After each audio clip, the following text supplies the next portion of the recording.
Dubai, Qatar, Kuwait, Bahrain, Muscat, Saudi, പിന്നെ Australia, Canada. ഇവിടുന്നൊക്കെ എനിക്ക് ദിവസവും വരുന്ന കോൾസ് കുറച്ചൊന്നല്ല കേട്ടോ. എന്തിനാണെന്നറിയോ? പ്രത്യേകിച്ച് ഏറ്റവും കൂടുതൽ കോൾസ് വരുന്നത് ദുബായ്, ഖത്തർ, കുവൈറ്റ് നിന്നാണ്. അതായത് ഞാൻ പറഞ്ഞുതരാം. എൻ്റെ ഒരു സുഹൃത്തിൻ്റെ അടുത്ത് ഞാൻ ആ കൊറോണ സമയത്ത് ദുബായിലുള്ള എൻ്റെ ഒരു നല്ലൊരു ക്ലോസ് ഫ്രണ്ടുണ്ട്. ഒന്നല്ല, കുറേ സുഹൃത്തുക്കളുണ്ട് എനിക്ക് ദുബായിൽ. അദ്ദേഹം അവിടെ നല്ല ബിസിനസ്സൊക്കെ ചെയ്യുന്നതാണ്, കഫ്റ്റേരിയ ബിസിനസ്സൊക്കെ ആയിട്ടുള്ള ഒരാളാണ്. ഞാൻ പറഞ്ഞിരുന്നു അന്ന് ആ കൊറോണ സമയത്ത്, ഈ ദുബായിൽ മാത്രമല്ലാതെ പുറത്ത് വേറെ ഏതെങ്കിലും രാജ്യത്തുകൂടെ കുറച്ചെന്തെങ്കിലും ഇൻവെസ്റ്റ് ചെയ്യ്. കാരണം എന്നെങ്കിലും ഇവിടുന്ന് പോകേണ്ടി വന്നു കഴിഞ്ഞാൽ മേൽപോട്ട് നോക്കേണ്ടി വരുള്ളൂ.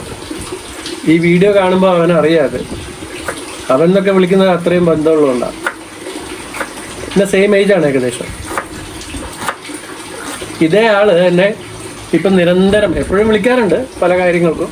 അല്ലാതെ തന്നെ ഫ്രണ്ട്ഷിപ്പ്, നല്ല ഫ്രണ്ട്ഷിപ്പാണ്, അപ്പോൾ എപ്പോഴും വിളിക്കാറുണ്ട്. ഇപ്പോൾ ആൾക്ക് എങ്ങനെയെങ്കിലും ഇവിടെ തായ്ലൻഡിലൊരു ബിസിനസ് സെറ്റ് ചെയ്യണം. അന്ന് ഞാൻ പറഞ്ഞതാ, ഇവിടെ എന്തെങ്കിലും ഒരു ബിസിനസ്, ചെറിയൊരു ബിസിനസ് എന്തെങ്കിലും ചെയ്തു വെച്ചാൽ എന്തെങ്കിലും ഉപകാരപ്പെടും എന്നുള്ളത്. അപ്പോൾ അതാണ് ആൾക്കാരുടെ അവസ്ഥ. എല്ലാവരും വിളിക്കുന്നത് ഇതിന് തന്നെയാണ്. ഫിറോസ്, അവിടെ തായ്ലൻഡിൽ എന്തെങ്കിലും ഒരു ബിസിനസ് ചെയ്യാൻ പറ്റുമോ, ഒരു ലൈസൻസ് എടുക്കാൻ പറ്റുമോ, പിന്നെ റെസ്റ്റോറൻറ്റ് എങ്ങനെ തുടങ്ങാം, എവിടെ തുടങ്ങാം, എന്തൊക്കെയാണ് അതിൻ്റെ പ്രൊസീജിയർ. പിന്നെ ചില ആളുകൾ, പലർക്കും പല ബിസിനസ്സാണ് ആവശ്യം. പലരും വന്ന് പോയിക്കൊണ്ടേയിരിക്കുന്നുണ്ട്, വന്ന് കണ്ട് നോക്കി അങ്ങനെയൊക്കെ ചെയ്യുന്നുണ്ട്. പക്ഷെ അതൊന്നും ഞാൻ വീഡിയോയിൽ കാണിക്കുന്നില്ല, പറയുന്നില്ല എന്ന് മാത്രം. എല്ലാവർക്കും അവരുടെ ഇതായിട്ടുള്ള പ്രൈവസിയും കാര്യങ്ങളൊക്കെ ഉണ്ടാവുമല്ലോ. അപ്പോൾ പറഞ്ഞു വന്നത്, ഇവിടെ ഇപ്പോൾ വിസ നിയമങ്ങളൊക്കെ മാറിക്കൊണ്ടിരിക്കുകയാണ്. ഏകദേശം 1-ാം തീയതി ആകുമ്പോഴേ അറിയാൻ പറ്റുള്ളൂ എന്തൊക്കെയാണ് ഇനി പുതിയ മാറ്റങ്ങൾ തായ്ലൻഡിൽ വിസ നിയമങ്ങൾ വരുന്നതെന്നുള്ളത്. അപ്പോൾ എനിക്ക് തോന്നുന്നത് എന്തായാലും നമുക്ക് ഇന്ത്യക്കാർക്ക് ചില കാര്യങ്ങൾ ഗുണകരമല്ല, ചില കാര്യങ്ങൾ ഗുണകരമായിട്ട് വരാനുള്ള ഒരു സൂചന ചെറുതായിട്ട് തോന്നുന്നുണ്ട്. അതായത് സ്ഥിരമായിട്ട് ഇവിടെ നിൽക്കാനും വർക്ക് ചെയ്യാനും ബിസിനസ് ചെയ്യാനൊക്കെയുള്ള ചില ഓപ്പർച്യൂണിറ്റീസൊക്കെ വരാൻ സാധ്യത കാണുന്നുണ്ട്. അതെന്തായാലും ഞാനത് അതിൻ്റെ ലീഗലായിട്ട് അവർ ഇതുവരെ ഒന്നും പറഞ്ഞിട്ടില്ല. അതിൻ്റെ മിനിസ്ട്രിയിലൊക്കെ അതിൻ്റെ കാര്യങ്ങൾ ചർച്ച നടന്നുകൊണ്ടിരിക്കുന്നേ ഉള്ളൂ. പക്ഷേ അതിനു മുമ്പ് തന്നെ ഇവിടെ ചില ചാനലുകാരും പലരും, ഞാൻ ആരെയും എടുത്തു പറയുന്നില്ല പേര്, തായ്ലൻഡിൽ വിസ നിയമങ്ങൾ മാറി, അവിടെ ഇപ്പോൾ വിസ ഫ്രീ ഇല്ല, 3000 ഭാഗത്ത് കൊടുക്കണം, മറ്റത് കൊടുക്കണം, അത് കൊടുക്കണം, ഇത് കൊടുക്കണം എന്നൊക്കെ പറഞ്ഞിട്ട് 2 മാസത്തേക്ക് വിസ ഇല്ല എന്നൊക്കെ പറഞ്ഞ് ചാനലുകാർ വെറുതെ ഇങ്ങനെ പറയാൻ തുടങ്ങിയിട്ടുണ്ട്, പല ചാനലും. അതൊന്നും ശരിയല്ല. ഇതുവരെ ഇപ്പം ഞാൻ സംസാരിക്കുന്നത് വരെ ഒന്നും മാറിയിട്ടില്ല. കഴിഞ്ഞ മാസം എങ്ങനെയാണോ അതുപോലെ തന്നെയാണ് ഇപ്പോഴും നടക്കുന്നത്. ഇന്നലെയും എൻ്റെ ഒരു സുഹൃത്ത് വന്നിട്ടുണ്ടായിരുന്നു. അദ്ദേഹം എവിടെയുണ്ട്? ബാങ്കോക്കിലുണ്ട്. പക്ഷേ എനിക്കറിയാൻ കഴിഞ്ഞത്, എമിഗ്രേഷനിൽ കാങ്ങിനെ കൊണ്ട് വിളിപ്പിച്ചപ്പോൾ അവിടുന്ന് അറിയാൻ പറ്റിയത്, മിക്കവാറും ഒരാഴ്ച കൊണ്ട് ചിലപ്പോൾ വിസ നിയമങ്ങൾ മാറും. ഇപ്പോൾ 60 ദിവസത്തേക്ക് വിസ ഫ്രീ കൊടുക്കുന്നത് ചിലപ്പോൾ അവർ നിർത്തിവെക്കും, 30 ദിവസത്തേക്ക് ആക്കാൻ സാധ്യതയുണ്ട്. അതിൻ്റെ കാര്യങ്ങൾ എന്താണെന്നുള്ളതൊക്കെ ഞാൻ വിശദമായിട്ട് ഈ വീഡിയോയിൽ ഞാൻ പറഞ്ഞുതരാം. ഇന്ന് തന്നെ ഞാൻ അപ്ലോഡ് ചെയ്യും. ഇതിപ്പോൾ ഞാൻ ചെറിയ സവാള അരിയുന്നുണ്ട്, തക്കാളി, പച്ചമുളക്, ഇഞ്ചി, വെള്ളുള്ളി. ഇതൊക്കെ എന്തിനാണെന്നല്ലേ, ഞാനിന്ന് രാവിലെ തന്നെ മാർക്കറ്റിൽ പോയിരുന്നു. മാർക്കറ്റിൽ പോയിട്ട് നല്ല അയില കിട്ടി. നല്ല സൂപ്പർ ചെറിയ അയിലയാണ്, പക്ഷെ ഫ്രഷായിരുന്നു, വളരെ ഫ്രഷായിരുന്നു. എൻ്റെ അടുത്ത് ഓൾറെഡി ഫ്രിഡ്ജിലുണ്ട് മീനൊക്കെ. പക്ഷേ ആ ഫ്രഷ് അയില കണ്ടപ്പോൾ എനിക്ക് തോന്നി വാങ്ങിയിട്ട് കുരുമുളക് ഇട്ടൊന്ന് കറി വെക്കാമെന്ന്. അപ്പോൾ അതിൻ്റെ പ്രിപ്പറേഷനാണ്. ഈ പപ്പായ ഞാനിപ്പോൾ നമ്മുടെ ഗാർഡനിൽ നിന്ന് എടുത്തുകൊണ്ട് വന്നതാണ്. ഇതുകൊണ്ട് നമുക്ക് അച്ചാർ ഉണ്ടാക്കണം. അത് അച്ചാർ ഇന്ന് ഉണ്ടാക്കുന്നില്ല, നാളെ ഉണ്ടാക്കും. ഇന്നിപ്പോൾ ഒരു ക്യാബേജ് തോരനും അയില കുരുമുളക് ഇട്ട് വറ്റിച്ചതും ചട്ടിയിൽ, പിന്നെ സാമ്പാറും. അപ്പോൾ അതോടൊപ്പം തന്നെ ഞാൻ ബാക്കിയുള്ള കുറച്ച് കാര്യങ്ങളും, വിസ നിയമങ്ങൾ മാത്രമല്ല, ഈ ബിസിനസ്സിൻ്റെ കുറച്ച് കാര്യങ്ങളെക്കുറിച്ചൊക്കെ ഞാൻ ഈ വീഡിയോയിൽ, ഇത് പലർക്കും ഉപകാരപ്പെടും. ഞാൻ പറഞ്ഞില്ല, ഈ മിഡിൽ ഈസ്റ്റിലൊക്കെയുള്ള അറബ് കൺട്രീസിലൊക്കെയുള്ള ആൾക്കാർ, നമ്മുടെ മലയാളീസിനൊക്കെ ഉപകാരപ്പെടുന്ന കുറച്ച് കാര്യങ്ങൾ ഞാൻ പറഞ്ഞുതരാം. അത് എടുക്കുന്നതും എടുക്കാതിരിക്കുന്നതും ഒക്കെ നിങ്ങളുടെ ഇഷ്ടമാണ്, ഞാൻ പറഞ്ഞതാണ്. ഓക്കെ, അപ്പോൾ എന്തായാലും നമുക്ക് കുക്കിംഗ് കണ്ടിന്യൂ ചെയ്യാം, അതോടൊപ്പം തന്നെ കാര്യങ്ങൾ പറയുകയും ചെയ്യാം. വാ. നമ്മുടെ അയല മീൻ കുരുമുളക് ഇട്ടത് ഉണ്ടാക്കാൻ ചട്ടി വെച്ചിട്ടുണ്ട്. ചട്ടി ചൂടായി, അതിൽ ഞാൻ കുറച്ച് വെളിച്ചെണ്ണ ഒഴിച്ച് കൊടുക്കാതെ. അപ്പോൾ ഇത് പുതിയ വെളിച്ചെണ്ണ വാങ്ങിക്കൊണ്ടുവന്നാൽ ഞാൻ ഓപ്പൺ ആക്കിയിട്ടില്ല, കാരണം കഴിഞ്ഞ വീഡിയോയിൽ ഞാൻ പറഞ്ഞിരുന്നില്ലേ വെളിച്ചെണ്ണ തീർന്നതാണ്. അപ്പോൾ വെളിച്ചെണ്ണ ഒഴിച്ച് കൊടുക്കുക. ആദ്യം കുറച്ച് കൂടുതലുണ്ട്, കുറച്ച് മതി. എണ്ണ ഒന്ന് ചൂടാകുമ്പോൾ നമുക്ക് കടുകും ഉലുവയും കൂടി ഇട്ട് കൊടുക്കണം. അപ്പോൾ അത് അവിടുന്ന് ചൂടാവട്ടെ. അതിനിടയ്ക്ക് നമുക്ക് കുറച്ച് കാര്യങ്ങൾ പറയാം. അതായത് ഈ വിസ നിയമങ്ങൾ ഇപ്പോൾ മാറ്റം വരുത്തുന്നതിനുള്ള കാരണം എന്താണെന്ന് അറിയാം. മെയിനായിട്ട് ഈ ഇന്ത്യക്കാർ മാത്രമല്ല, ഒരുപാട് 58 കൺട്രീസ് എങ്ങാനാണ് ഇപ്പോൾ ബാൻ ചെയ്യാൻ പോകുന്നത്. ബാനല്ല, മീൻസ് 2 മാസത്തേക്കുള്ള വിസ വെട്ടി കുറച്ചിട്ട് 30 ദിവസത്തേക്ക് ആക്കാണ്. അത് കൂടാണ്ട് ഈ ഫ്രീ വിസ ഒഴിവാക്കിയിട്ട് മുമ്പൊക്കെ 2000 ബാത്ത് വാങ്ങിയിരുന്നു. പിന്നീടാണ് ഇന്ത്യക്കാർക്കൊക്കെ ഫ്രീ വിസ ആക്കിയത്. 1 രൂപ പോലും കൊടുക്കാതെ നമുക്ക് ഇവിടെ പുറത്തേക്ക് ഇറങ്ങി വരാൻ പറ്റുമായിരുന്നു. ഇനിയിപ്പോൾ അത് നടക്കില്ല. കാരണം ഇന്ത്യക്കാരെ കാര്യം ഞാൻ പറഞ്ഞുതരാം. മറ്റുള്ള കൺട്രീസിൻ്റെ ഒക്കെ കാര്യങ്ങളും ഏകദേശം അതുപോലെയൊക്കെ തന്നെയാണ് പല കൺട്രീസും. ഈവൻ UK-യിലുള്ള ആൾക്കാരൊക്കെ ഇവിടെ വന്നിട്ട്, ഞാൻ കഴിഞ്ഞ ആഴ്ച പട്ടായ പോയപ്പോൾ അവിടെ പോലീസ് സ്റ്റേഷനിൽ ഒരു കയറി നോക്കിയത് എന്താണ് അവസ്ഥ എന്നറിയാൻ വേണ്ടിയിട്ട്. അവിടെ ഏറ്റവും കൂടുതൽ ആൾക്കാരെ ഞാൻ കണ്ടത് ഇന്ത്യക്കാർ. സത്യമായിട്ട് വളരെ വിഷമം തോന്നി. എന്താ അറിയുമോ, ഇവർ വന്നിട്ട് ഇന്ത്യക്കാർ വന്നിട്ട് ഇവിടെ ചെയ്ത് കൂട്ടുന്ന പണികൾ എന്തൊക്കെയാണെന്നുള്ളത്. കള്ളു കുടിച്ചിട്ട് റോഡ് സൈഡിലൊക്കെ മൂത്രം ഒഴിച്ചേക്കുക. പിന്നെ വരുമ്പോൾ കുറേ പാൻപരാഗ് പോലെയുള്ള സാധനങ്ങളൊക്കെ എങ്ങനെയൊക്കെ ഒളിപ്പിച്ചിട്ട് കൊണ്ടുവരും. എന്നിട്ട് അതൊക്കെ ചായച്ച് തുപ്പി. അത് കൂടാണ്ട് ഇവിടെ വെറ്റില വാങ്ങാൻ കിട്ടും. മ്യാൻമാർ മാർക്കറ്റിലൊക്കെ പോയാൽ വെറ്റില വാങ്ങാൻ കിട്ടും. വെറ്റിലൊക്കെ ചായച്ചിട്ട് റോഡിലും ഫുട്പാത്തിലൊക്കെ തുപ്പി വയ്ക്കുക. പിന്നെ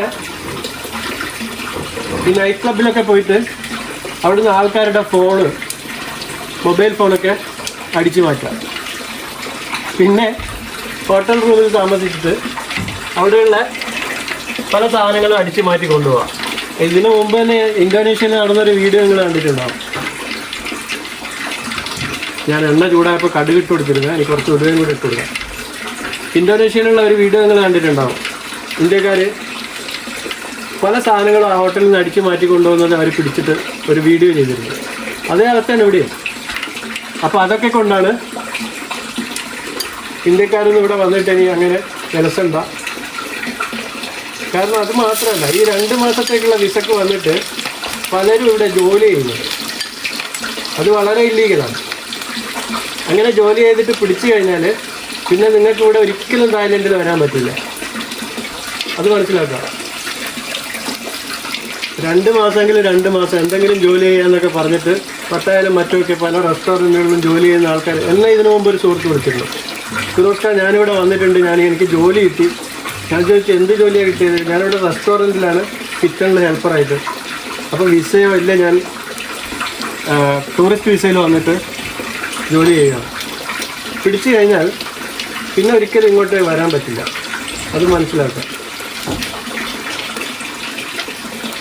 അതുകൊണ്ടാണ് ഈ പലരും ഇപ്പോൾ ദുബായിൽ നിന്നൊക്കെ വിളിക്കുന്ന ആൾക്കാരോട് ഞാൻ പറയുന്നത്, നിങ്ങൾ ലീഗലായിട്ട് ഇവിടെ എന്തെങ്കിലും ബിസിനസ് ചെയ്യാൻ നിങ്ങൾക്ക് എളുപ്പമാണ്, വളരെ എളുപ്പമാണ്. ദുബായിലൊക്കെ ചെയ്യുന്നത് പോലെ തന്നെ നിങ്ങൾക്കിവിടെ ഏജൻസി ഉണ്ട്.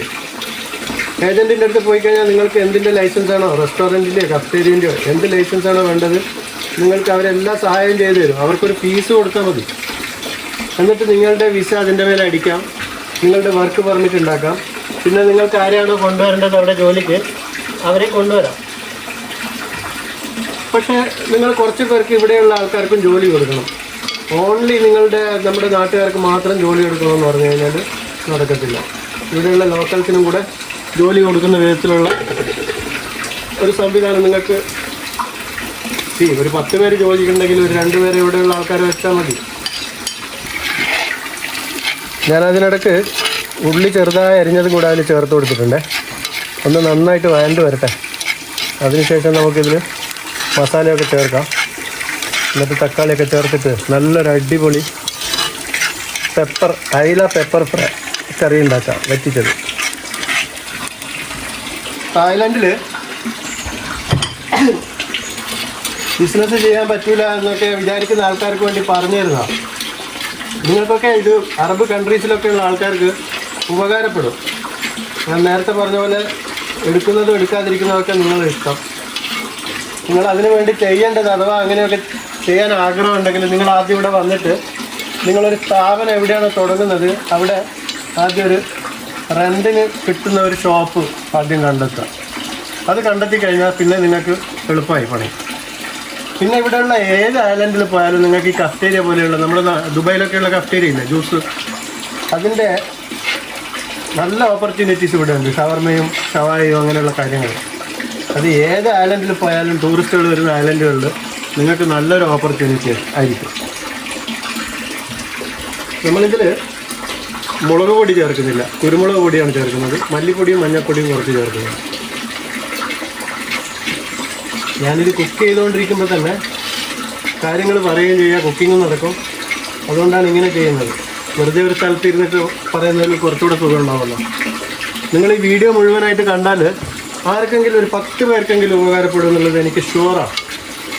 കാരണം പലരും മടിച്ച് നിൽക്കുകയാണ് ഈ തായ്ലൻഡിൽ വന്നിട്ട് ബിസിനസ് ചെയ്യാൻ. പിന്നെ വേറൊരു കാര്യം കൂടെയുണ്ട്. നമ്മുടെ നാട്ടിൽ ആൾക്കാർക്ക് ഒരു തെറ്റിദ്ധാരണയുണ്ട്. ഈ തായ്ലൻഡ് എന്ന് പറഞ്ഞു കഴിഞ്ഞാൽ വളരെ മോശമായിട്ടുള്ളൊരു കൺട്രിയാണെന്നുള്ളത്. ഇന്ത്യയിൽ മുംബൈ ഇല്ലേ, കൊൽക്കത്ത ഇല്ലേ, ഡൽഹി ഇല്ലേ, ഗുജറാത്തില്ലേ, പല സ്ഥലങ്ങളിലും ഭാര്യമാരെ വിൽക്കാൻ വെച്ചിട്ടുണ്ട് ഇന്ത്യയിൽ, അറിയോ? വൈകുന്നേരത്തെ ചന്തയിൽ. നിങ്ങൾക്കറിയാം, നിങ്ങൾ യൂട്യൂബ് കാണുന്നവരല്ലേ. എന്നിട്ട് തായ്ലൻഡിൽ എന്തിനു കുറ്റം പറയണോ? ഒരു പട്ടായ ഉള്ളതുകൊണ്ടാണോ? അതുകൊണ്ട് ഇവിടെ വലിയ വലിയ ബലാത്സംഗങ്ങളോ കുട്ടികൾക്ക്, ചെറിയ പെൺകുട്ടികൾക്കെതിരായിട്ടുള്ള പ്രശ്നങ്ങളോ ഒന്നും നടക്കുന്നില്ല. ഇപ്പം തന്നെ കഴിഞ്ഞ ആഴ്ച ഒരു ബാഡ് ന്യൂസ് കേട്ടിരുന്നല്ലോ, ഞാനത് പറയുന്നില്ല വീണ്ടും, ചെറിയ കുട്ടിയെ. അപ്പോൾ ഇതൊക്കെ നടക്കുന്നത് നമ്മുടെ നാട്ടിലാണ്. ഞാൻ വെല്ലുവിളിക്കുകയാണ് നിങ്ങളടുത്ത്. തായ്ലൻഡിൽ ഒരു ബലാത്സംഗ കേസ് നടന്നതായിട്ട് കഴിഞ്ഞ ഒരു 10 വർഷം, അതിന് മുമ്പിലത്തെ പോട്ടെ, കഴിഞ്ഞ 10 വർഷം ഏതെങ്കിലും ഒരു ചെറിയ പെൺകുട്ടിക്കെതിരായിട്ടോ അല്ലെങ്കിൽ ഏതെങ്കിലും ഒരു സ്ത്രീക്കെതിരായിട്ടോ ഒരു ബലാത്സംഗ കേസോ അങ്ങനെയുള്ളൊരു അതിക്രമം ഇവിടെ നടന്നതായിട്ട് ആർക്കെങ്കിലും എനിക്ക് തെളിവ് സഹിതം കാണിച്ചു തരാൻ പറ്റുമോ? പറ്റില്ല. അതുകൊണ്ട് തന്നെ ഞാൻ വെല്ലുവിളിക്കുന്നത്. നമ്മുടെ കേരളത്തിൽ, ഇന്ത്യ പോട്ടെ, കേരളത്തിൻ്റെ അടുത്താണ് രാത്രി ഒരു സ്ത്രീക്ക് ഒറ്റയ്ക്ക് ഇറങ്ങി നടക്കാൻ പറ്റുമോ? പറ്റില്ല. ഒരു 10 മണിക്ക് ശേഷമൊക്കെ ഒരു സ്ത്രീ ഒന്ന് ഇറങ്ങി നടന്നു നോക്കണം, അപ്പം അറിയും വിവരം. ഇവിടെ നിങ്ങൾക്ക് ഏത് നട്ടപ്പാതിരിക്കും തായ്ലൻഡിൽ ഏത് സ്ഥലത്തും കുട്ടികൾക്കും സ്ത്രീകൾക്കും എല്ലാവർക്കും വളരെ സുരക്ഷിതമായിട്ട് പോകാനും വരാനും ഒക്കെ പറ്റും. ഏത് പാതിരാവും 2 മണി 3 മണി എപ്പോൾ വേണമെങ്കിലും വളരെ സേഫായിരിക്കും. അതാണ് തായ്ലൻഡ്. തായ്ലൻഡിനെ കുറ്റം പറയുന്നവരോട് പറയുന്ന ഒരു ഇതാണ്. എല്ലാവരും അല്ല, ഇവിടെ തന്നെ പലരും വരുന്നത്. ഞാനതിൽ കുറച്ച് മല്ലിപ്പൊടി ചേർത്ത് കൊടുത്തിട്ടുണ്ട്. ഇവിടെ ചില ആൾക്കാരൊക്കെ വരുന്നത് എങ്ങനെയാണെന്ന് അറിയാം. സുഹൃത്തുക്കളോടും വീട്ടുകാരോടൊക്കെ പറയും, ഞാനൊന്ന് സിംഗപ്പൂർ പോവാണ്, അല്ലെങ്കിൽ ഞാനൊന്ന് മലേഷ്യ വരെ പോയിട്ട് വരാം. ദുബായിൽ നിന്നൊക്കെ അറിയോ നിങ്ങൾ? ഉംറക്ക് പോവാണെന്നൊക്കെ പറഞ്ഞിട്ട് വരുന്ന ടീമുണ്ട് ഇവിടെ. ഞാൻ ആരുടെയും പേരൊന്നും എടുത്ത് പറയുമൊന്നുമില്ല, അതൊരിക്കലും പറയില്ല. പക്ഷേ എന്തുകൊണ്ടാണെന്നറിയോ, ഇത് തായ്ലൻഡിലാണോ പോയത്? ഇത്ര മോശമായ സ്ഥലത്ത് നീ എന്തിനാണ് പോയത്? ഞാനിപ്പോൾ വീണ്ടും പറയാണ്, ഇപ്പോൾ ഈ അറബ് കൺട്രീസിലൊക്കെ ഉള്ള ആൾക്കാരുണ്ടല്ലോ, എൻ്റെ വീഡിയോ കാണുന്നവർ എനിക്ക് കമൻറ്റ് ചെയ്തോളൂ. ഏത് വിധത്തിലുള്ള കമൻറ്റും ഞാൻ വായിക്കാൻ തയ്യാറാണ്, ഞാൻ മറുപടി തരും. ഇവരൊക്കെ എന്നെങ്കിലും ഈ തായ്ലൻഡിലും ഇന്തോനേഷ്യയിലൊക്കെ മാറി ചിന്തിക്കുന്ന ഒരു സമയം വരാനുണ്ടെന്നല്ല, വന്നിട്ടുണ്ട്, ഓൾറെഡി വന്നു കഴിഞ്ഞു. അതുകൊണ്ട് എൻ്റെ നല്ല സുഹൃത്തുക്കളോട് ഞാൻ പറയുകയാണ്, നിങ്ങൾ മാറി ചിന്തിക്കേണ്ട സമയമായിട്ടുണ്ട്. ഇനിയും ദുബായും ഖത്തറും കുവൈത്തൊക്കെ പിടിച്ച് നിന്ന് കഴിഞ്ഞാൽ പണി കിട്ടും. അതിന് മുമ്പ് എന്തെങ്കിലും മാറി ചിന്തിച്ച് എന്തെങ്കിലും ബിസിനസ് ഇവിടെയോ ഇന്തോനേഷ്യയിലോ ഒക്കെ പോയിട്ട് ചെയ്യാൻ നോക്കും. ഇന്തോനേഷ്യയും കുറച്ച് സേഫാണ്. ഞാൻ പറയേണ്ട കാര്യങ്ങൾ പറഞ്ഞു തരാം, എനിക്കറിയാവുന്ന കാര്യങ്ങൾ. കാരണം എനിക്ക് അത്രയ്ക്ക് കോഴ്സ് വരുന്നുണ്ട് ഒരു ദിവസം. ഞാനിതൊരു കണ്ടൻറ് ഉണ്ടാക്കാൻ വേണ്ടിയിട്ട് ചെയ്യുന്നതല്ല, അറിയാമല്ലോ. എനിക്ക് കണ്ടൻറ് യാതൊരു കുറവുണ്ട്. എൻ്റെ അടുത്ത് എടുത്തു വെച്ച വീഡിയോസ് ഒരുപാട് അപ്ലോഡ് ചെയ്യാറുണ്ട്. പക്ഷേ ഇത് ഞാൻ ചെയ്യുന്ന ഒരു വീഡിയോയിൽ ആർക്കെങ്കിലും ഒരു ഉപകാരം ഉണ്ടാവുകയാണെങ്കിൽ ഞാനിതിൽ കുറച്ച് തക്കാളി ചേർത്ത് കൊടുത്തിട്ടുണ്ട്. എൻ്റെ വീഡിയോ സ്കിപ്പ് ചെയ്ത് കാണുമ്പോൾ നിങ്ങൾക്ക് പലതും മനസ്സിലാവാതെ വരിക. അതുകൊണ്ടാണ് സ്കിപ്പ് ചെയ്യാണ്ട് കണ്ടോന്ന് പറയുന്നത്. കാരണം ഞാൻ കറി ഉണ്ടാക്കുന്നുണ്ട്, അതിൻ്റെ കാര്യവും പറയുന്നുണ്ട്, മറ്റുള്ള കാര്യങ്ങളും പറയുന്നുണ്ട്. ഞാനിപ്പോൾ തക്കാളി കൂടി ചേർത്ത് കൊടുത്തിട്ടുണ്ട്. ഇനി തീയൊന്ന് ചെറുതായിട്ട് കുറച്ച് വെച്ചിട്ട് അത് അവിടെ നിന്ന് തക്കാളിയൊക്കെ ഒന്ന് വേവട്ടെ. ഇതിനെ ഞാനൊന്ന് മൂടി വെക്കാം ഇപ്പോൾ. അപ്പം ഞാൻ പറഞ്ഞു വന്നത്, തായ്ലാൻഡിൽ നിങ്ങൾ വന്നിട്ട് നിങ്ങൾക്ക് ബിസിനസ് ചെയ്യാനുള്ള ഒരുപാട് ഓപ്പർച്യൂണിറ്റീസ് ഉണ്ട്. നന്നായി ഇരുന്ന് ആലോചിച്ചിട്ട് ചിന്തിച്ചിട്ട് വരിക. വീട്ടുകാരും നാട്ടുകാരൊക്കെ ചിലപ്പോൾ പറയും, ഇപ്പോൾ തായ്ലാൻഡിലാണോ, എന്നിട്ടൊരു ചിരിയുണ്ട് മുഖത്ത് നോക്കിയിട്ട്, തായ്ലാൻഡ്. എന്നാൽ അങ്ങനെയല്ല. ഇവിടെ നമ്മുടെ രാജ്യത്തിനേക്കാളും നല്ല രാജ്യമാണ്. അത് നമ്മുടെ രാജ്യം കുറ്റം പറയുന്നതല്ല. സേഫ്റ്റിയുടെ കാര്യത്തിലും മറ്റും ഒക്കെ തായ്ലാൻഡ് വളരെ മുൻപന്തിയിലാണ് നമ്മുടെ നാട്ടിലേക്കാളും. സ്ത്രീകൾക്കും കുട്ടികൾക്കൊക്കെ ഞാൻ പറഞ്ഞു തന്നത്. എൻ്റെ യൂട്യൂബ് ചാനലുകൊണ്ട് എൻ്റെ നാട്ടുകാർക്കെങ്കിലും ഒരു ഉപകാരമുണ്ട് കേട്ടോ. കാരണം ദുബായിലും ഏകദേശം അറബ് കൺട്രീസിലും കഫ്റ്റീരിയ റെസ്റ്റോറൻ്റൊക്കെ നടത്തുന്നത് എൻ്റെ നാട്ടുകാർ തന്നെയാണ്. എനിക്ക് നന്നായിട്ട് അറിയാം. അവർക്ക് എന്നെയും അറിയാം നന്നായിട്ട്.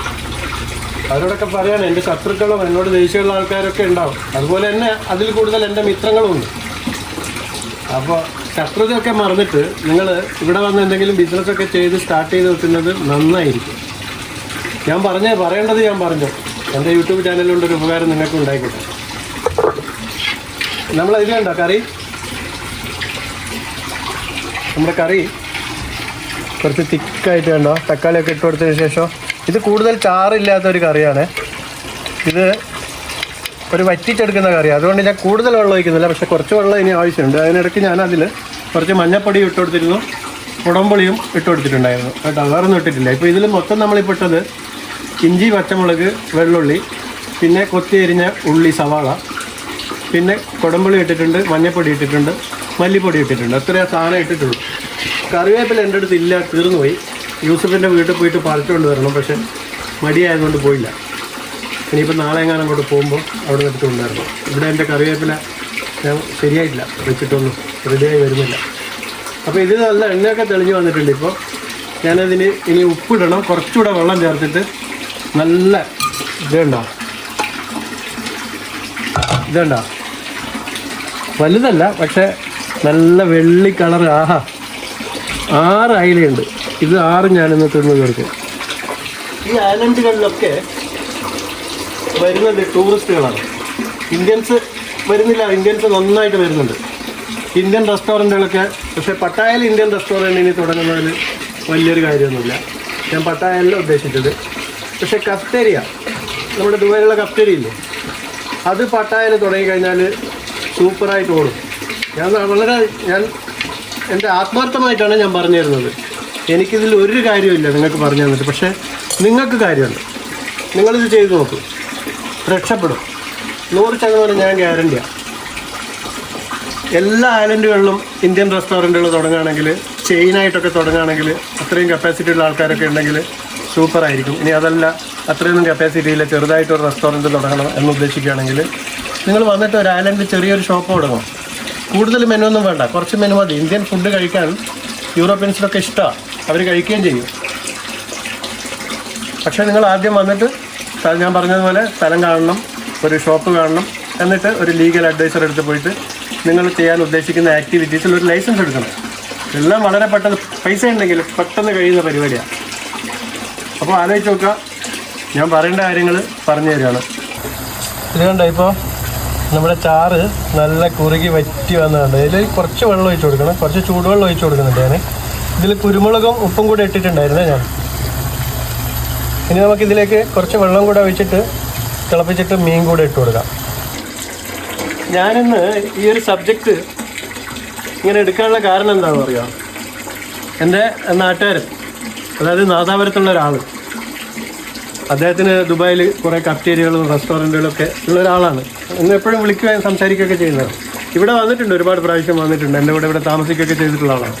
ഇപ്പോൾ വരുന്നുണ്ട് വീണ്ടും കുറച്ച് ദിവസം കഴിയുമ്പോൾ. പെരുന്നാളൊക്കെ കഴിഞ്ഞിട്ട് വരും, എപ്പോഴാണെന്ന് അറിയില്ല.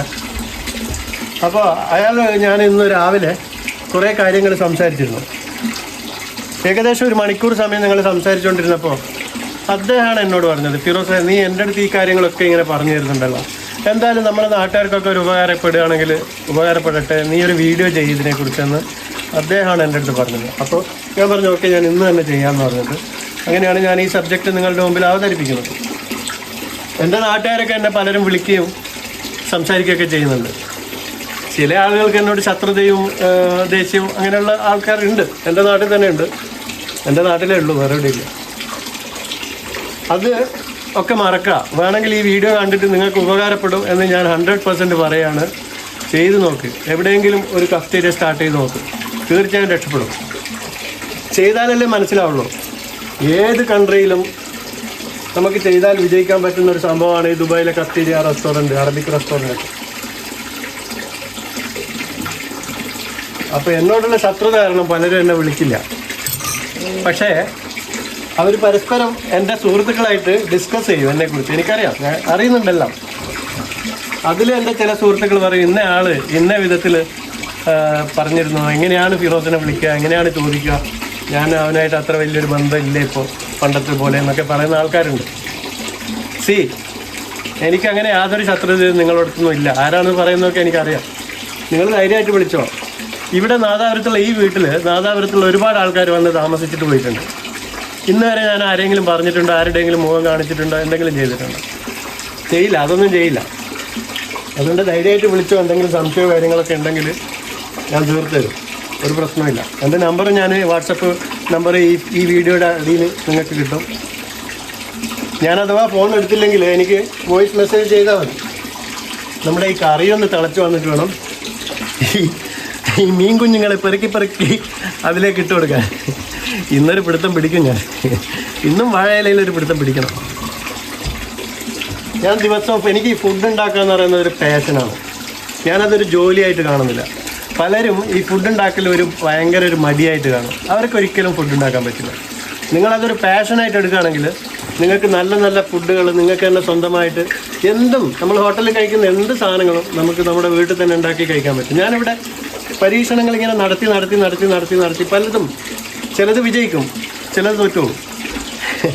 പിന്നെ വിരുദ്ധാഹാരം എന്നൊക്കെ പറയുന്ന സംഭവമില്ലേ, അങ്ങനെയൊന്നുമില്ല. തൈരും മീനും കഴിക്കരുത് എന്നൊക്കെ പറയുന്നത് പോലെ അതൊക്കെ പണ്ടുള്ളവർ പല നിയമങ്ങൾ ഉണ്ടാക്കി വെച്ചിട്ടുണ്ട്. എന്താ അറിയാം, ചിലവ് ചുരുക്കാൻ വേണ്ടിയാണ്.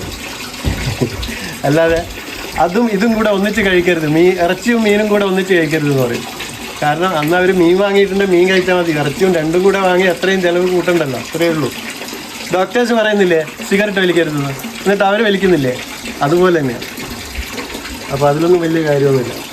എന്നിട്ട് ഏതോ ഒരു സിനിമയിൽ വിജയ് പറയുന്നുണ്ട്, നീ കള്ളു കുടിക്കൂടാ, സിഗരറ്റ് വലിക്കൂടാ, മറ്റത് ചെയ്യോ അത് ചെയ്യോ. ഞാനൊന്നും ചെയ്യില്ല, ഞാൻ വളരെ ഇതാണ്, എൻ്റെ ആരോഗ്യത്തെ വളരെ സംരക്ഷിക്കുന്നൊക്കെ പറഞ്ഞിട്ടുള്ള ഒരു സീനുണ്ട്, എനിക്ക് അത്ര ഓർമ്മയില്ല. എന്നിട്ട് അവസാനം പാണ്ടി ലോറി കയറിയിട്ട് തട്ടിപ്പോവും. ഞാൻ ചെറിയൊരു ഉദാഹരണം പറഞ്ഞതാണ്. അപ്പോൾ ശരീരത്തിനൊക്കെ നമ്മൾ സംരക്ഷിക്കുന്നതൊക്കെ ചെയ്യണം. എന്ന് വെച്ചാൽ വിരുദ്ധാഹാരം എന്ന് പറഞ്ഞിട്ട് അങ്ങനെയൊന്നുമില്ല. പക്ഷേ നമ്മൾ സ്വന്തമായിട്ട് ഉണ്ടാക്കി കഴിക്കുകയാണെങ്കിൽ നല്ലതായിരിക്കും. ഹോട്ടലിലെ ഭക്ഷണമൊന്നും അത്ര, എപ്പോഴും സ്ഥിരമായിട്ട് ഹോട്ടലിലെ ഭക്ഷണം കഴിക്കുന്നവർക്ക് പെട്ടെന്ന് അസുഖം വരും, ഉറപ്പാണ്. പ്രത്യേകിച്ച് തായ്ലൻഡ് പോലെയുള്ള സ്ഥലങ്ങൾ, ഇവിടെയൊക്കെ അജിനോമോട്ടോ നന്നായിട്ട് യൂസ് ചെയ്യുന്നു. കറി നന്നായിട്ട് തിളച്ച് വന്നിട്ടുണ്ട്. ഇനി നമുക്ക് മീൻ കുഞ്ഞുങ്ങളെ വീണ്ടും വന്ന സ്ഥലത്തേക്ക് വെള്ളത്തിലേക്ക് തന്നെ ഇറക്കി വിടാം. എന്താ മോനെ കിടക്കുന്ന കിടപ്പ് കണ്ടോ? കുരുമുളകിലാണ് പരിപാടി. ചുവന്ന മുളക് പൊടി ഞാൻ ചേർത്തിട്ടേ ഇല്ല, ഉപയോഗിച്ചിട്ടേ ഇല്ല. 6 മീനുണ്ട്. ഈ 6 ഞാനിന്ന് തിന്ന് തീർക്കും. നാളത്തേക്ക് വെക്കുന്ന പരിപാടിക്ക്. എൻ്റെ നാട്ടിലുള്ള ആൾക്കാർ, നാദാപുരത്തുകാരൊക്കെ ഇവിടെ വന്നെന്ന് പറഞ്ഞില്ലേ, അവരൊക്കെ ഇവിടെ വന്നിട്ട് എൻ്റെ കറിയും എൻ്റെ മീൻ കറിയും എൻ്റെ കോഴിക്കറിയും ഞങ്ങളുടെ പോണ്ടിൽ നിന്ന് മീനിനെ പിടിച്ചിട്ട് കറിയൊക്കെ ഉണ്ടാക്കിയത് അനുഭവങ്ങളൊക്കെ അവരൊക്കെ കാണുമ്പോൾ ഇപ്പോൾ ചിരിക്കുന്നുണ്ടോ? ഓക്കെ, 3 പ്രാവശ്യമൊക്കെ വന്ന ആൾക്കാരുണ്ട്. എന്നിട്ട് വീണ്ടും വരാനിരിക്കുന്ന ആൾക്കാരുണ്ട്. പിന്നെ ചിലരുടെ അടുത്തൊക്കെ ഞാൻ പറയും, ഇപ്പോൾ വരല്ലേ, കാരണം നമ്മുടെ സമയം കൂടെ നോക്കണ്ടേ. ഇതിലിനിയിപ്പോൾ ഒന്നും ഇടാനില്ല, കറിവേപ്പില മാത്രമായിരുന്നു ഇടേണ്ടത്. അതെൻ്റെ കയ്യിലില്ലാത്തതുകൊണ്ട് ഇടുന്നില്ല. പിന്നെ ഞാൻ സമയപരിധി കൊണ്ട് നിങ്ങൾ കാണിച്ചില്ല എന്നേ ഉള്ളൂ. നല്ല സാമ്പാർ ഇതുണ്ടോ, ഞാൻ സാമ്പാർ ഉണ്ടാക്കി വെച്ചിട്ടുണ്ട്. പിന്നെ ഇതൊക്കെ കൂടെ കാണിക്കുമ്പോൾ ഈ വീഡിയോ ഒരുപാട് ലെങ്തി ആവും. അതുകൊണ്ടാണ് ഞാൻ ഇത് ഉണ്ടാക്കുന്നത് കാണിക്കാതിരുന്നത്. അപ്പോൾ സാമ്പാറുണ്ട്. സാമ്പാർ നല്ല ടേസ്റ്റി ആയിട്ടുണ്ട് കേട്ടോ. സാമ്പാർ വളരെ എളുപ്പം ഉണ്ടാക്കാൻ. കുറേ കഷ്ണങ്ങൾ പച്ചക്കറിയുടെ എന്തൊക്കെ കൈ കിട്ടുന്നു എല്ലാം അരിഞ്ഞിട്ട് വലിയ വലിയ കഷ്ണങ്ങളാക്കിയിട്ട് സാമ്പാർ പൊടി ഉണ്ടെങ്കിൽ അതാണ് ബെസ്റ്റ്.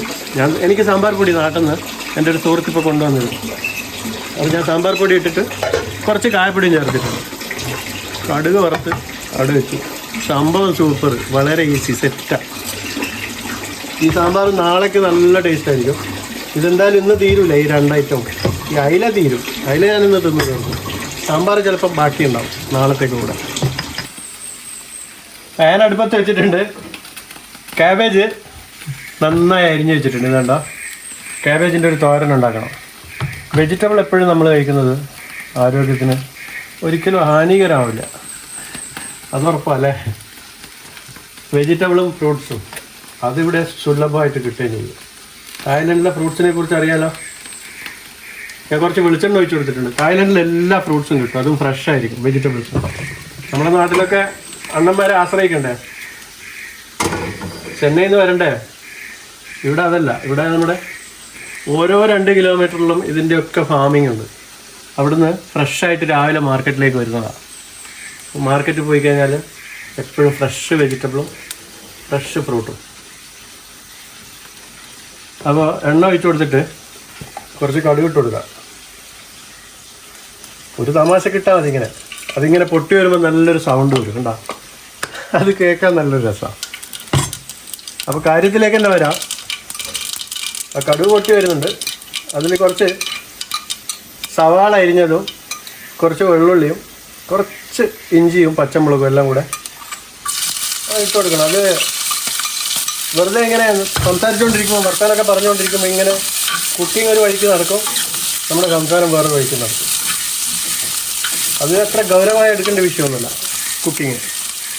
ഇത് ബേസിക് അറിഞ്ഞു കഴിഞ്ഞാൽ പെട്ടെന്ന് എല്ലാവർക്കും കുക്ക് ചെയ്യാൻ പറ്റും. ഈ കുക്കിംഗ് വലിയൊരു സംഭവമൊന്നുമല്ല. അപ്പം ഞാൻ പറഞ്ഞു വന്നത് ആദ്യത്തെ, പിന്നെ ഈ ഹാജിക്കാക്ക് എൻ്റെ നാട്ടുകാരനാണ്, ഇന്ന് ഈ സബ്ജക്റ്റ് എടുക്കാൻ പറഞ്ഞ ടോപ്പിക്ക് ഇന്ന് തന്നെ നീ പറയണമെന്ന് പറഞ്ഞിട്ടുണ്ടായിരുന്നു. ഹാജിക്കാനോടൊരു നന്ദി പറയാണ്. അതോടൊപ്പം തന്നെ കാബേജ് നമുക്ക് പാനിലേക്ക് ഇട്ട് കൊടുക്കാം. ഇതിപ്പോൾ കാണുമ്പോൾ കുറേ ഉണ്ട്, കണ്ടോ. ഇതിന് വെന്ത് വരുമ്പോൾ കുറച്ചേ ഉണ്ടാവും.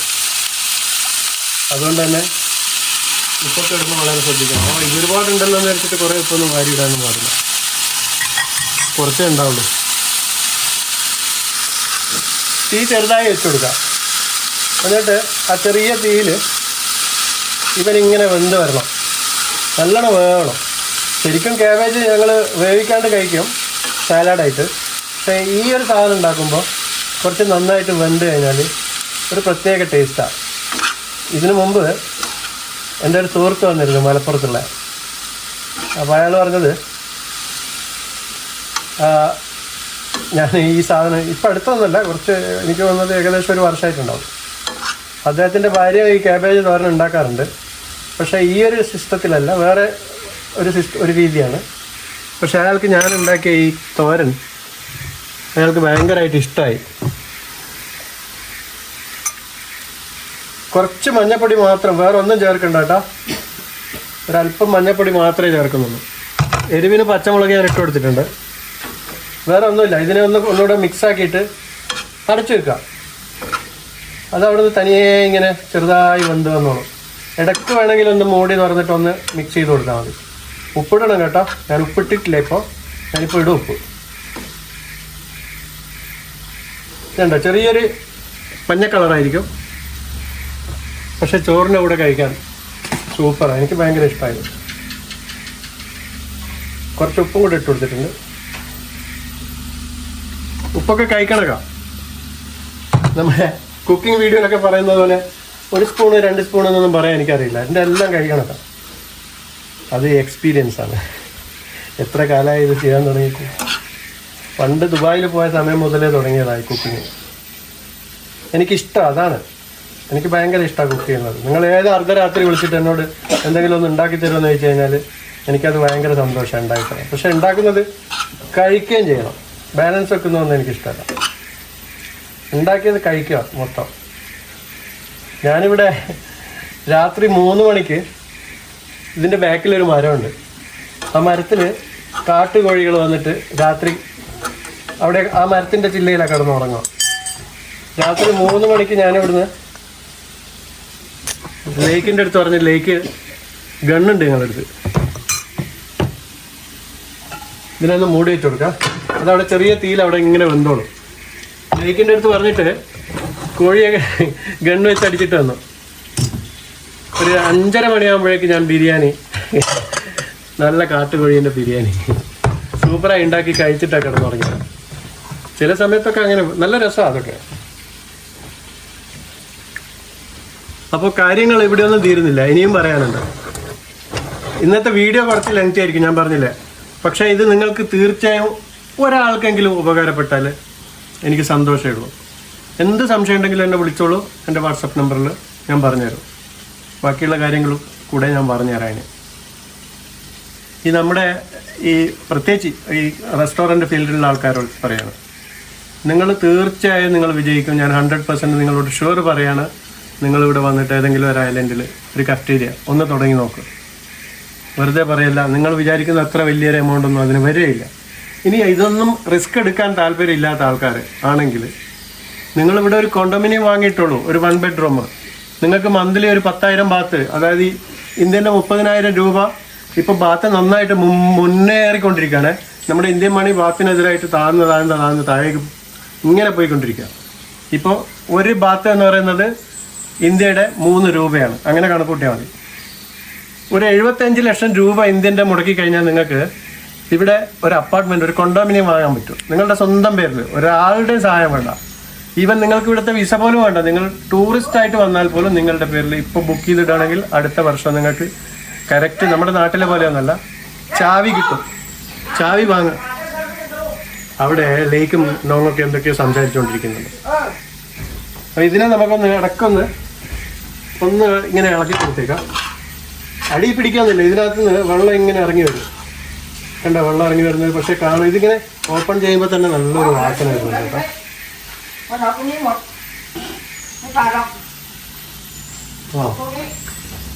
അപ്പോൾ 1 വർഷം കൊണ്ട് കോണ്ടോമിനിയത്തിൻ്റെ കീ നിങ്ങളുടെ കയ്യിൽ കിട്ടും. ഇപ്പോൾ കൺസ്ട്രക്ഷൻ നടന്നുകൊണ്ടിരിക്കുന്ന ഒരുപാട് കോണ്ടോമിനിയം അപ്പാർട്ട്മെൻറ്റുകളുണ്ട്. ഞാൻ പറഞ്ഞില്ലേ, വീണ്ടും പറയാണ്, നിങ്ങളുടെ സ്വന്തം പേരിൽ നിങ്ങൾക്ക് വാങ്ങാൻ പറ്റും. നിങ്ങളിപ്പോൾ ഒരു അഡ്വാൻസ് പേയ്മെൻറ്റ് ചെയ്തിട്ട് നിങ്ങൾ ബുക്ക് ചെയ്തിട്ടാൽ മതി. ബാക്കി നിങ്ങൾക്ക് കീ തരുന്നതിന് മുമ്പായിട്ട് നിങ്ങൾ അത് അടച്ചു തീർത്താൽ മതി തവണയായിട്ട്. 1 വർഷം കൊണ്ട്. 1 വർഷമാണ് അവർ പറയുന്നത്, ചിലപ്പോൾ 1.5 വർഷം. ഓരോ പ്രോപ്പർട്ടീസിൻ്റെ അവരുടേതായ ഒരു സമയമുണ്ടാവും. പിന്നെ നിങ്ങൾ വാങ്ങുന്ന പ്രോപ്പർട്ടി അനുസരിച്ചിരിക്കും അതിൻ്റെ യഥാർത്ഥ പ്രൈസ്. ഇപ്പോൾ സിറ്റിയിലൊക്കെ വാങ്ങുകയാണെങ്കിൽ, വളരെ സിറ്റിയോട് ക്ലോസ് ആയിട്ടുള്ള വാങ്ങുകയാണെങ്കിൽ നിങ്ങൾക്ക് കുറച്ച് പ്രൈസ് കൂടും. നമ്മുടെ നാട്ടിലൊക്കെ ലാൻഡിൻ്റെ ഒക്കെ വില ആ വാല്യൂ പോലെ തന്നെ ആയിരിക്കും. പക്ഷേ മിനിമം നിങ്ങൾക്ക് ഒരു അത്യാവശ്യം ഒരു നല്ലൊരു ഏരിയയിൽ വാങ്ങുകയാണെങ്കിൽ ഇന്ത്യൻ്റെ ഒരു 75 ഏകദേശമാണ് ഒരു 75 ലക്ഷം രൂപയൊക്കെ ഉണ്ടെങ്കിൽ നിങ്ങൾക്ക് വാങ്ങിയിടാം. പിന്നീട് നിങ്ങളുടെ കാലശേഷം നിങ്ങളുടെ മക്കൾക്കും ഉപയോഗിക്കാൻ പറ്റും. അത് ആലോചിച്ച് നോക്ക്. 30,000, 25,000, 30,000 വരെ നിങ്ങൾക്ക് ഒരു മാസം നിങ്ങൾക്ക് വാടക കറക്റ്റ്. അതിന് വാടക വാങ്ങാൻ നിങ്ങൾ ഇങ്ങോട്ട് വരേണ്ട ആവശ്യമൊന്നുമില്ല, നിങ്ങളുടെ അക്കൗണ്ടിലേക്ക് വരും. ഇതൊക്കെ ഞാൻ ഇത്രയും ക്ലിയർ ആയിട്ട് വളരെ ഫ്രണ്ട്ലി ആയിട്ട് പറയുന്നത് നിങ്ങൾക്ക് മനസ്സിലാകാൻ വേണ്ടിയിട്ടാണ്. ആരെങ്കിലും മനസ്സിലാക്കിയിട്ട് ചെയ്യുകയാണെങ്കിൽ ചെയ്തോട്ടെ എന്ന് വിചാരിച്ചിട്ടാണ് ഞാൻ വീണ്ടും പറയാൻ. എനിക്കൊരു കണ്ടൻറ്റിന് വേണ്ടിയിട്ടല്ല. എൻ്റെ അടുത്ത് കണ്ടൻറ്റ് ഇഷ്ടം പോലെ ഞാൻ എടുത്തു വെച്ച വീഡിയോസ് മടിയനായിട്ട് ഞാൻ ഇടാതെ വെച്ചിരിക്കുന്നു. അപ്പോൾ അതും കൂടെ ഒന്ന് മനസ്സിലോർത്തേക്കുക. ഇനിയും കുറച്ച് കാര്യങ്ങൾ കൂടെ പറഞ്ഞുതരാം. ഓക്കെ, അങ്ങനെ ഫൈനലി നമ്മുടെ കാബേജ് തോരനും റെഡി ആയിട്ടുണ്ട്. കേട്ടോ, ആഹാ, നല്ലൊരു ഗോൾഡൻ കളറിൽ വന്നിട്ടുണ്ട്. ഗോൾഡൻ വിത്ത് യെലോയിഷ്. അപ്പോൾ കുക്കിങ് നമുക്കിവിടെ നിർത്താം. ഇനി ബാക്കിയുള്ള കാര്യങ്ങൾ ഇനി നമുക്ക് ഫുഡ് കഴിച്ചുകൊണ്ട് സംസാരിക്കാം അല്ലേ. വാ. അങ്ങനെ നമ്മുടെ കുക്കിങ്ങൊക്കെ കഴിഞ്ഞ് സാമ്പാർ, പിന്നെ അയല മീൻ കുരുമുളകിട്ട് വറ്റിച്ച് വെച്ചത്. അധികം വറ്റിച്ചില്ല ഞാൻ, കുറച്ച് ചാറ്. കാരണം നാളെ ആകുമ്പോഴേക്ക് അത് പിന്നെ തീരെ വറ്റിപ്പോവും. പക്ഷേ ഇന്ന് തന്നെ തീരും അത് മിക്കവാറും. 6 അയലേ ഉള്ളൂ, അത് തീരും. അപ്പോൾ നമുക്ക് കാര്യത്തിലേക്ക് തന്നെ കിടക്കാം. ഞാൻ ചോറ് കഴിച്ചുകൊണ്ട് ഞാൻ കാര്യങ്ങളും പറയാം. ശ്രദ്ധിച്ച് കേട്ട് നോക്ക്. ഇത് നിങ്ങൾക്കൊക്കെ ഉപകാരപ്പെടും. നിങ്ങളുടെയൊക്കെ ജീവിതത്തിൽ നിങ്ങൾ അനുഭവിച്ചിട്ടുള്ള പല കാര്യങ്ങളും അനുഭവിക്കാൻ പോകുന്ന പല കാര്യങ്ങളൊക്കെയാണ്. ഇത് ഞാൻ ഇന്നിവിടെ തീർക്കുന്നില്ല ഈ വീഡിയോയിൽ. ഇതിൻ്റെ കണ്ടിന്യൂഷൻ ഉണ്ടാവും. ഞാൻ പറയാം, കുറേ കാര്യങ്ങൾ പറയാനുണ്ട്.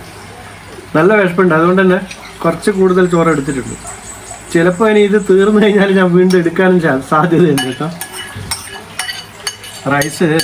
റൈസ് കുക്കറിൽ ഉണ്ടാക്കിയതാണ്. ഇവിടെ നല്ല റൈസ് കിട്ടും.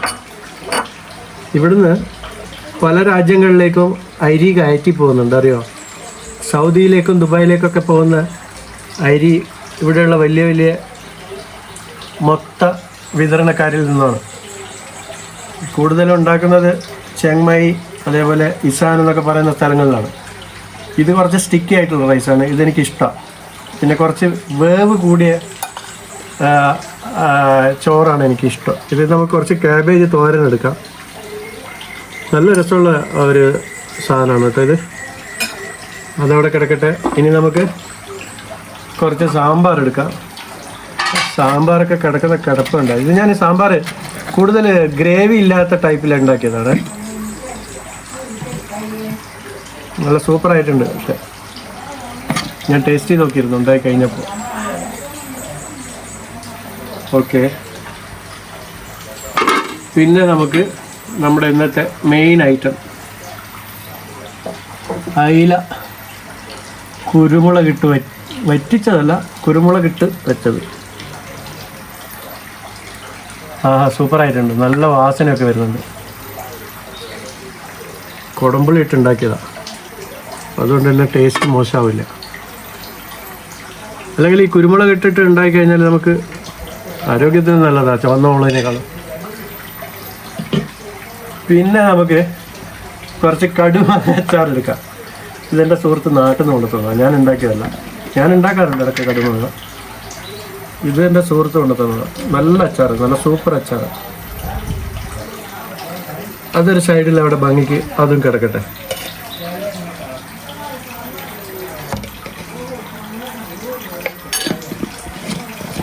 പിന്നെ വേണമെങ്കിൽ ഇവിടെ ഉപ്പ് മാങ്ങയുണ്ട്.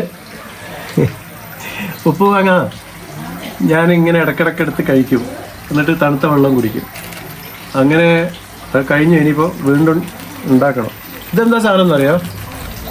ഇത് നമ്മുടെ മ്യാൻമാറുകാരുടെ മാർക്കറ്റിൽ ഞാൻ പോയിരുന്നു. അപ്പോൾ അവിടെ പോയപ്പോൾ ഈ ഉണക്ക ചെമ്മീനും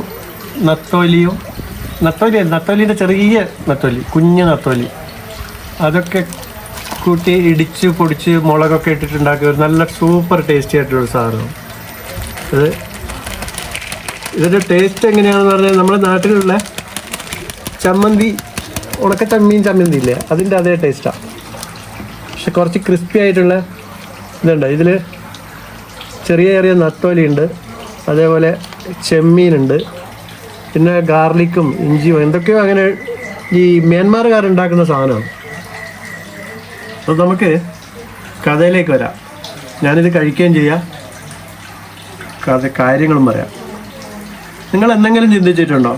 നമ്മുടെ പ്രത്യേകിച്ച് മലയാളികൾ എല്ലാവരും ഒരു ദിവസം നാട്ടിലേക്ക് തിരിച്ചു പോകേണ്ട ഈ ഗൾഫ് രാജ്യങ്ങളിലും വിട്ടിട്ട് ഉണ്ടാകുന്ന അവസ്ഥ എന്തായിരിക്കും എന്നുള്ളത്. നമ്മുടെ ദുബായിലൊക്കെയുള്ള ആൾക്കാർ, ദുബായിലൊന്നല്ല ഗൾഫ് രാജ്യങ്ങളിലുള്ള പ്രത്യേകിച്ച് മലയാളികൾ,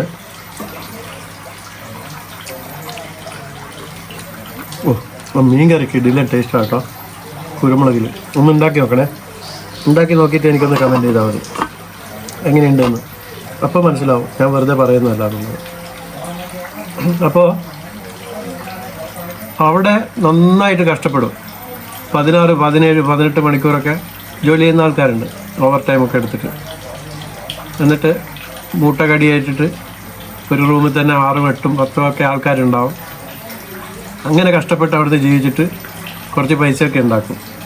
എന്നിട്ട് നാട്ടിൽ വന്നിട്ട് ആ പൈസ മതിയാവില്ല നാട്ടിൽ വന്ന് കാര്യങ്ങളൊക്കെ നടത്താൻ. ഒരു വീടുണ്ടാക്കാൻ വലിയൊരു വീടിൻ്റെ പ്ലാൻ മനസ്സിൽ കണ്ടു വെച്ചിട്ടുണ്ടാവും. എന്നിട്ട് വലിയൊരു വീടുണ്ടാക്കും, കുറേ കടമൊക്കെ വാങ്ങിയിട്ട് പലരെടുക്കുന്നു. ഇവിടുന്ന് വരുമ്പോൾ തന്നെ പല കുറിയും കാര്യങ്ങളും മറ്റും കിട്ടാവുന്നിടത്തോളം സുഹൃത്തുക്കളുടെ നിന്നൊക്കെ പൈസയൊക്കെ വായ്പയും കടമൊക്കെ വാങ്ങിയിട്ടാണ് വരുന്നത്. എന്നിട്ട് വലിയൊരു വീടുണ്ടാക്കും. അത് പിന്നീട് പെയിൻ്റൊന്നും അടിക്കാൻ ആളെ കൊണ്ട് പറ്റുമൊന്നുമില്ല. അങ്ങനെയൊക്കെ ഉണ്ടാക്കി വെച്ചിട്ടുള്ള ആൾക്കാരുണ്ട് ഇപ്പോൾ നാട്ടിൽ കുടുങ്ങി കിടക്കുന്നത്. എനിക്കറിയാം.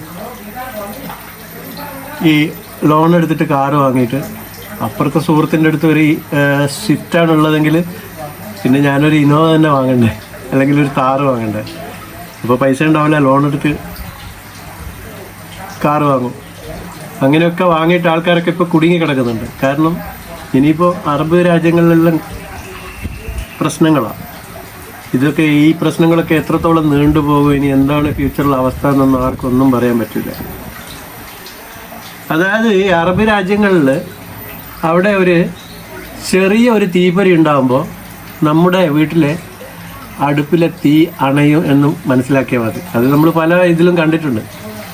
നമ്മൾ ആദ്യം വിചാരിക്കും അത് അവിടെയല്ലേ, നമുക്കെന്താ പ്രശ്നം. ഇപ്പം തന്നെ കണ്ടില്ലേ, ചെറുതായ അവിടെ ഒരു പ്രശ്നം ഉണ്ടാകുമ്പോഴേക്ക് നമുക്കിവിടെ ഗ്യാസിന് വില കൂടി വിറക് കിട്ടാണ്ടായി ആൾക്കാർ നെട്ടോട്ടോടി തുടങ്ങിയില്ല, റെസ്റ്റോറൻറ്റുകളൊക്കെ പൂട്ടി തുടങ്ങിയില്ല. ഈ കൊറോണ വന്നപ്പോൾ അതായിരുന്നു അവസ്ഥ. ചൈനയിലല്ലേ എന്ന് വിചാരിച്ചിട്ട് പിന്നീട് എന്താ ഉണ്ടായത്.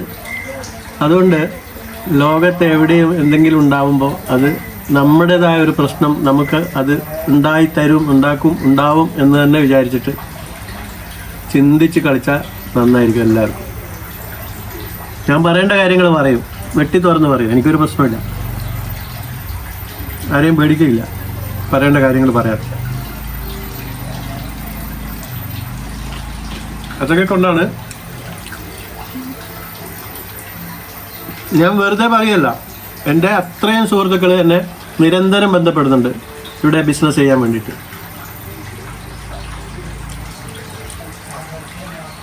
ഇത് സൂപ്പറായിട്ടുണ്ട്, പക്ഷെ കുറച്ച് ഒരു നുള്ളു ഉപ്പ് കൂടിയിട്ടുണ്ട്. പക്ഷെ സാരമില്ല, ഇതിൽ മനസ്സിലാവില്ല, കാരണം മീൻകറിയിലെ ഉപ്പും ഇതുമൊക്കെ ഒന്നിച്ച് കഴിക്കുമ്പോൾ കറക്റ്റായി വരുന്നുണ്ട്. ഈ കടുമാങ്ങ അച്ചാർ കൊണ്ടു തന്ന എൻ്റെ സുഹൃത്തിന് വളരെയധികം നന്ദി. ജെല്ലോ മലപ്പുറത്തുനിന്ന് വന്നതാണ്. ഞാൻ ഈ കാര്യങ്ങളൊക്കെ കൊറോണ സമയത്ത് ഞാൻ എൻ്റെ സുഹൃത്തിൻ്റെ അടുത്ത് പറഞ്ഞിട്ടുണ്ടെങ്കിൽ, ഇങ്ങനെയൊക്കെ ഇപ്പോൾ വന്നിട്ടുണ്ടെങ്കിൽ, ആ സുഹൃത്ത് എൻ്റെ അടുത്ത് പറഞ്ഞു നീ എന്ന് പറഞ്ഞ കാര്യങ്ങളൊക്കെ വളരെ ശരിയായി വന്നിട്ടുണ്ട്. ഇപ്പം ഞാൻ വീണ്ടും പറയണം, എന്നെങ്കിലും നിങ്ങൾക്കൊക്കെ തിരിച്ച് നാട്ടിൽ പോകേണ്ടി വന്നു കഴിഞ്ഞാൽ നിങ്ങൾക്ക് വരുമാനമൊന്നും ഇല്ലെങ്കിൽ ഉണ്ടാകുന്ന അവസ്ഥ ആരും കൂടെ ഉണ്ടാവില്ല. സുഹൃത്തുക്കളുണ്ടാവില്ല, സ്വന്തം ഭാര്യയും കുട്ടികളും കൂടെ ഉണ്ടാവില്ല. ഇന്തോനേഷ്യയിലൊക്കെ ഒരുപാട് ബിസിനസ്സുകൾ ചെയ്യാനുള്ള നല്ല നല്ല ഓപ്പർച്യൂണിറ്റീസ് ഉണ്ട്. ട്രൈ നോക്കും. എൻ്റെ യൂട്യൂബ് ചാനൽ കൊണ്ട് ആർക്കെങ്കിലുമൊക്കെ എന്തെങ്കിലും ഒരു ഉപകാരം ഉണ്ടാവണം എന്നുള്ള ഒരു നിർബന്ധമുള്ളതുകൊണ്ടാണ് ഞാനിതൊക്കെ ഇത്രയും കാര്യഗൗരവമായിട്ട് പറഞ്ഞു തരുന്നത്. അവിടെയൊക്കെ എന്തെങ്കിലും ചെയ്യുകയാണെങ്കിൽ എന്തെങ്കിലും ഹെൽപ്പിനൊക്കെ എൻ്റെ സുഹൃത്തുക്കളൊക്കെ ഉണ്ട് അവിടെ ഇന്തോനേഷ്യയിൽ. പിന്നെ ഞാനിത് ആസ്വദിച്ച് കഴിക്കുകയാണ് ചോറ്, അതുകൊണ്ടാണ് ഇങ്ങനെയൊക്കെ കഴിക്കുന്നത്. ആ മുരിങ്ങ വാളൊക്കെ ഇങ്ങനെ സാമ്പാറിനെടുത്ത് കഴിക്കുമ്പോഴുള്ള ഒരു ടേസ്റ്റ് ഉണ്ടല്ലോ, നല്ല ടേസ്റ്റ് ഉണ്ട് സാമ്പാർ. ഞാൻ ഉണ്ടാക്കിയതുണ്ടല്ലോ. ഞാൻ ഫുഡ് എൻജോയ് ചെയ്യുന്ന ആളാണ്, നന്നായിട്ട് കഴിക്കുകയും ചെയ്യും. ഇപ്പോൾ ഇത് കഴിച്ചിട്ട് ഇനി ഞാൻ വീണ്ടും ഡിന്നർ കഴിക്കുമെന്ന്. അതിനിടക്ക് ഈ വീഡിയോ എഡിറ്റ് ചെയ്തിട്ട് ഇന്ന് തന്നെ അപ്ലോഡ് ചെയ്യണം. ഞാൻ ആജിക്കാനോട് ഇന്ന് വാക്ക് പറഞ്ഞതാണ്, ഇന്ന് തന്നെ അപ്ലോഡ് ചെയ്യാൻ ആജിക്കാം.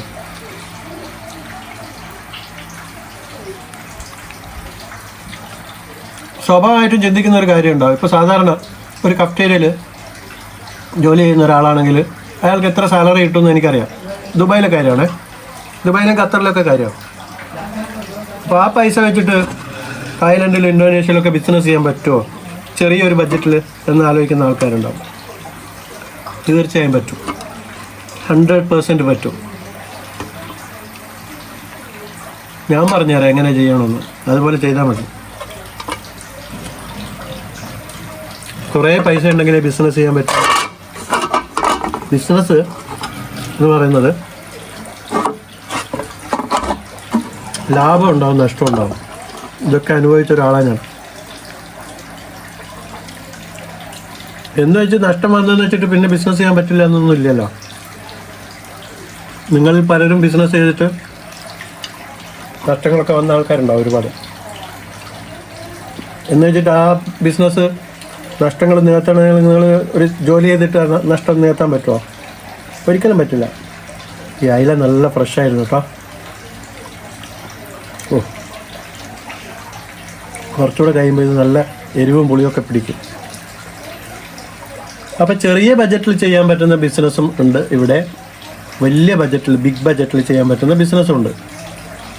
ഇനി അതല്ല, നിങ്ങൾ ഇവിടെ ബിസിനസ് ചെയ്യുന്നില്ല, ഇവിടുന്ന് കുറച്ച് സാധനങ്ങളൊക്കെ വാങ്ങിക്കൊണ്ടുപോയിട്ട് നാട്ടിൽ നിങ്ങൾക്ക് ബിസിനസ് ചെയ്യാൻ പറ്റും. അതറിയാം നിങ്ങൾക്ക് 10,000 കണക്കിന് പ്രൊഡക്ട്സ് ഉണ്ട് ഇവിടെ, ചൈനേൻ്റെയും തായ്ലൻഡിൻ്റെയും ആയിട്ട്. ചൈനേൻ്റെ പ്രൊഡക്ട്സ് നിങ്ങൾക്ക് നാട്ടിൽ ഇറക്കാൻ ബുദ്ധിമുട്ടുണ്ടെങ്കിൽ അതിനുള്ള ഐഡിയ വഴികളും ഇവിടെയുണ്ട്. ഇനി വേണ്ട ചൈനേൻ്റെ എടുക്കണ്ട, ഇവിടെ തായ്ലൻഡ് മെയ്ഡ് ഇൻ തായ്ലൻഡിൻ്റെ സാധനങ്ങളുണ്ടല്ലോ. അത് നിങ്ങൾ 100, 200, 300% ലാഭം കിട്ടുന്ന പല സാധനങ്ങളുണ്ട്. ഞാൻ വെറുതെ പറയല്ല.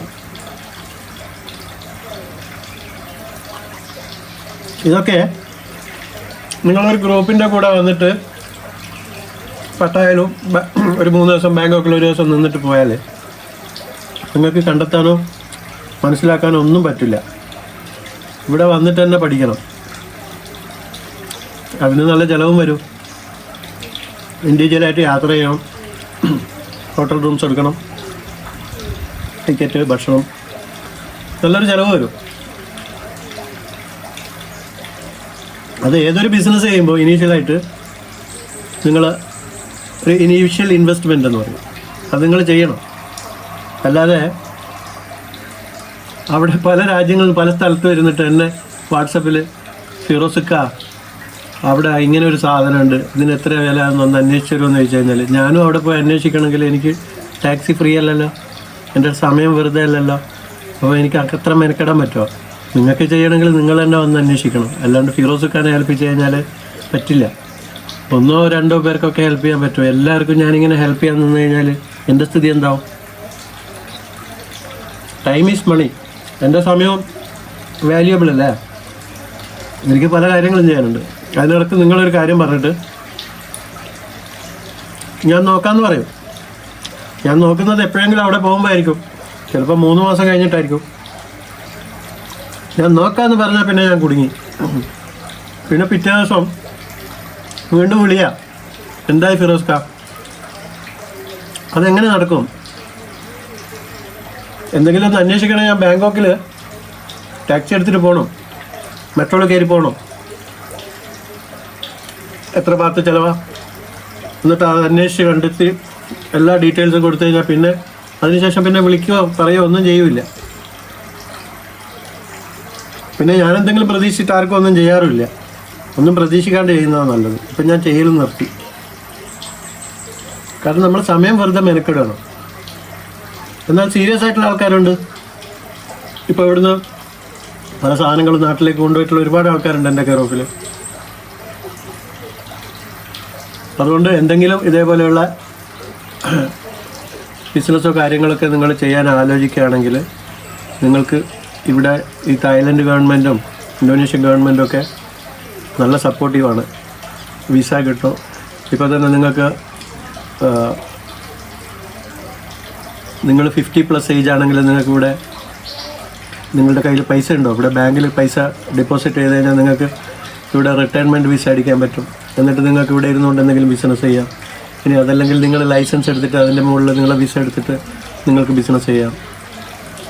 പൈസ ഉള്ളവർക്കൊക്കെ ഇവിടെ വെൽക്കമാണ്. പിന്നെ പലരും പറയും തായ്ലൻഡിൽ അത് ചെയ്യാൻ പറ്റില്ല, ഇത് ചെയ്യാൻ പറ്റില്ല, ഭയങ്കര ബുദ്ധിമുട്ടാണ്. അങ്ങനെയൊന്നുമില്ല. ലാൻഡ് നമ്മുടെ സ്വന്തം പേരിൽ വാങ്ങുമ്പോൾ കുറച്ച് ബുദ്ധിമുട്ടുള്ള കാര്യമുണ്ട്. എന്നാലും വാങ്ങാനും പറ്റും. പക്ഷേ അതിന് കുറച്ച് കൂടുതൽ ചിലവും കാര്യങ്ങളൊക്കെ വരുന്നത് വലിയ ഒരു പ്രോസസ്സിംഗ് ആണ്. പക്ഷേ ഞാൻ പറഞ്ഞതുപോലെ അപ്പാർട്ട്മെൻറ്റോ കോണ്ടോമിനിയോ ഒക്കെ നിങ്ങൾക്ക് നിങ്ങളുടെ സ്വന്തം പേരിൽ വാങ്ങാം. വെറുതെ പൈസ ഉണ്ട് കയ്യിൽ വെച്ചിട്ട് എന്താ ചെയ്യേണ്ടതെന്ന് അറിയാത്ത ആൾക്കാരൊക്കെ ഉണ്ടാവും. എന്താ ചെയ്യുക, എന്ത് ബിസിനസ്സാണ് ഉള്ളത്, എന്ത് ചെയ്യാൻ പറ്റുന്നൊക്കെ. അവർക്കൊക്കെ ഇവിടെ വന്നാൽ ബിസിനസ് ചെയ്യാം. ചെയ്യുന്നവരുണ്ട്. ഗുജറാത്തികളൊക്കെ നല്ല ബുദ്ധിമാന്മാരാണ്. അവരാണ് ഇവിടെ ഏറ്റവും കൂടുതൽ ബിസിനസ് ചെയ്യുന്നത്. പിന്നെ മുംബൈയിൽ നിന്നുള്ള ആൾക്കാർ. മലയാളികൾ വളരെ കുറവാണ്. കാരണം ഇവർ വേഗം ആലോചിക്കുന്നത് ദുബായ്, ഖത്തർ, കുവൈറ്റ്, സൗദി എന്നൊക്കെ പറഞ്ഞിട്ടാണ്. എന്നും ഉണ്ടാവില്ല അതൊന്നും. അതുകൊണ്ട് ഇപ്പോൾ അവിടെ ബിസിനസ് ചെയ്യുന്ന ആൾക്കാർക്കും ഇവിടെയും എന്തെങ്കിലും ചെയ്ത് തുടങ്ങാം. അതിൻ്റെ സമയം വന്നിരിക്കുന്നു. വീഡിയോ ലെങ്തി ആയിപ്പോണ്ട. നിങ്ങൾ ഇതിൻ്റെയൊക്കെ കമൻസ് അയക്കണം. പിന്നെ എന്തെങ്കിലും അറിയാനൊക്കെ ഉണ്ടെങ്കിൽ എൻ്റെ വാട്സപ്പിൽ എനിക്ക് വോയിസ് മെസ്സേജ് അയക്കണം. ഇപ്പം തന്നെ വീഡിയോ നല്ല ലെങ്തി ആയി. പക്ഷെ പറയേണ്ട കാര്യങ്ങൾ മുഴുവൻ പറഞ്ഞിട്ട് വൈൻഡപ്പ് ചെയ്യാമെന്ന് വിചാരിച്ചിട്ടാണ് ഇത്രയും ലെങ്തി ആയത്. ആർക്കെങ്കിലുമൊക്കെ ഉപകാരപ്പെടും തീർച്ചയായും, എനിക്കറിയാം. അപ്പം ഞാൻ ഈ ചോറ് കംപ്ലീറ്റ് കഴിച്ച് തീർക്കട്ടെ, എന്നിട്ട് എഡിറ്റ് ചെയ്തിട്ട് ഞാൻ ഇന്ന് രാത്രി തന്നെ ഈ വീഡിയോ നിങ്ങളിലേക്ക് എത്തിക്കും. വീഡിയോ മുഴുവനായിട്ട് കണ്ടിട്ട് അഭിപ്രായങ്ങൾ പറയാം. ഇനി ഏതെങ്കിലും അങ്ങനെയുള്ള എന്തിനെക്കുറിച്ചെങ്കിലും വീഡിയോ ചെയ്യണമെങ്കിൽ അതും പറയാം,